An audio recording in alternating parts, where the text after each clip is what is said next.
దేవుని బిడ్డలారా, దేవుడు మీ అందరికీ తోడై ఉండునుగాక. మీ కొరకు మేము ప్రార్థిస్తున్నాము. మీరు ఎలాంటి సమస్యలు బాధలు ఉన్నా మీరు మాకు తెలియచేయాలని దైవ సేవకుడిగా కోరుతా ఉన్నాం. మేము ప్రార్థించడానికి సిద్ధంగా ఉన్నాం.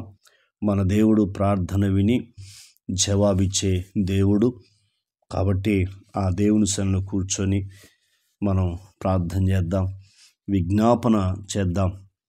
కాబట్టి మీరు మీ ప్రార్థన అవసరతలు మీరు మాకు తెలియచేయాలని కోరుతున్నాను. కామెంట్స్ ద్వారా మీరు తెలియపరచండి. మీ కొరకు మేము ప్రార్థన చేస్తున్నాం. అలాగే ఈ పరిచర్య కొరకు కూడా మీరు ప్రార్థన చేయాలని కోరుతున్నాం. మా కొరకు, మా కుటుంబం కొరకు ఆయా స్థలాలకు వెళ్ళి మేము పరిచర్య చేస్తున్నాం కాబట్టి మా కొరకు కూడా మీరు ప్రార్థించాలని మిమ్మల్ని కోరుతున్నాను. మరి వాక్యాన్ని చదువుకుందాం. 91వ కీర్తన 2వ వచనము నుండి 6వ వచనం వరకు మనము ధ్యానించుకుందాం. ఇక్కడ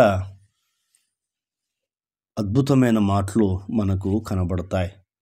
ఏమంటుందంటే, ఆయనే నాకు ఆశ్రయము, నా కోట, నేను నమ్ముకున్న నా దేవుడని యెహోవాను గూర్చి చెప్పుచున్నాను చెప్తున్నాడు.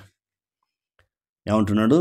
ఆయనే నాకు ఆశ్రయము, నా కోట, నేను నమ్ముకున్న నా దేవుడని నేను యెహోవాను గూర్చి చెప్పుచున్నానని చెప్తున్నాడు. ఎంత అద్భుతమో చూడండి. అద్భుతమైన ప్రార్థన ఇక్కడ మనకు కనబడుతుంది. నేను నమ్ముకున్నానని చెప్తున్నాడు. మొదటిది, వేటకాని ఉరుల నుండి ఆయన నిన్ను విడిపించును చెప్తున్నాడు. వేటకాని ఊరులు, వేటాడేవాడు వానికి జాలి, దయ, కరుణ, ప్రేమలు ఉండవు, చంపడమే ఉంటుంది. కాబట్టి దేవుడు ఎంత అద్భుతమైన దేవుడు చూడు. వేటకాని ఉరుల నుండి ఆయన నిన్ను విడిపిస్తానని వాగ్దానం చేస్తాను. మొదటిది. రెండవది, నాశనకరమైన తెగులు రాకుండా నిన్ను రక్షించును. చూసారా? ఆయన నిన్ను విడిపించును, నిన్ను రక్షించును అని దేవుడు చెప్తున్నాడు. మూడవది ఏం చెప్తున్నంటే, ఆయన తన రెక్కలతో నిన్ను కప్పును అంటున్నాడు. అంటే దేవుని రెక్కలతో మనని కప్పుతానని దేవుడు వాగ్దానం చేస్తున్నాడు. నాలుగోది ఏం చెప్తున్నాడంటే, ఆయన రెక్కల క్రింద నీకు ఆశ్రయం కలుగును. మొట్టమొదటిది ఏంటది? ఆయన నిన్ను విడిపించును, ఆయన నిన్ను రక్షించును, ఆయన రెక్కలతో నిన్ను కప్పును. నాలుగోది, ఆయన రెక్కల క్రింద మనకు ఆశ్రయము కలుగుతుంది. ఈ లోకంలో ఎక్కడ ఆశ్రయం లేదండి. నీవు ఎవరిని ఆశ్రయించినా కూడా ఈ లోకంలో ఎక్కడ కూడా ఆశ్రయము దొరకదు. కాబట్టి దేవుణ్ణి ఆశ్రయించినప్పుడు ఏమవుతుందంటే, ఆయన రెక్కలు క్రింద నీకు ఆశ్రయము కలుగుతుందని రాస్తున్నాడు. దేవుని రెక్కల కిందనే మనకేముందంటే ఆశ్రయము ఉన్నదని రాస్తున్నాడు. తర్వాత మూడోది, నాలుగోది నేర్చుకున్నాం కదా. ఇక ఐదోది చూద్దాం. రాత్రి వేళ కలుగు భయమునకైనను. రాత్రి భయమేస్తూ ఉంటుంది.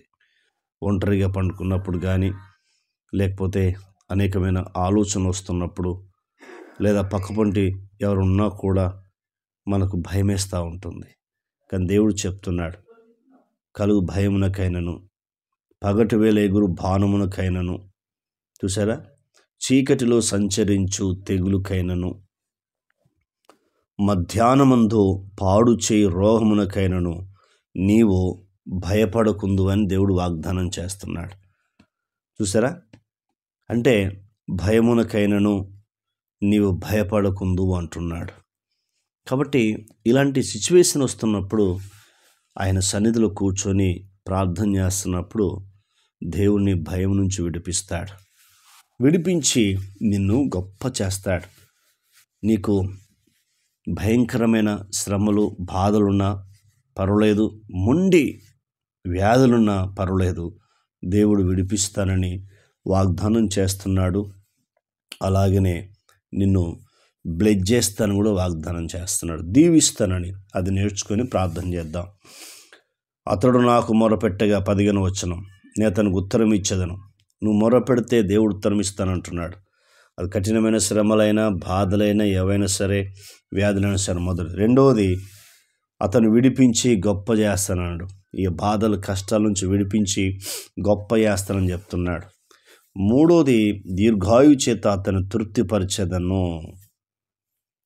మూడోది, తృప్తిపరుస్తానంటున్నాడు దేవుడు. ఎంత అద్భుతమైన దేవుడు చూడండి.